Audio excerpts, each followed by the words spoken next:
अस्सलाम वालेकुम।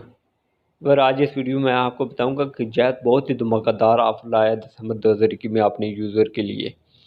अब आप अगर जैद के यूज़र हैं तो सिर्फ 10 रुपये में 5 GB डेटा हासिल कर सकते हैं जैद की सिम पे, जस्ट एक कोड डायल करके। और अगर आपने अभी तक मेरे चैनल सब्सक्राइब नहीं किया तो जल्दी सब्सक्राइब करके बेल नोटिफिकेशन को ऑन कर दें और साथ साथ इस वीडियो को ज़्यादा से ज़्यादा लाइक और शेयर कर दें। अगर मैं मोबाइल की स्क्रीन पर आ चुका हूँ और आपको बताता कौन सा कोड आपने लगाना है 5 GB डेटा के लिए। मैंने यहाँ से फ़ोन डायलर को ओपन कर लिया है। जैसे ही मैं इसको ओपन करूँगा तो यह डायलर में आपने आगे क्या करना है, *742# और उसके बाद आपने ये जो जैज़ नीचे लिखा हुआ रहा है इस पर ओके कर देना है, जैज़ की सिम क्लिक कर देना है।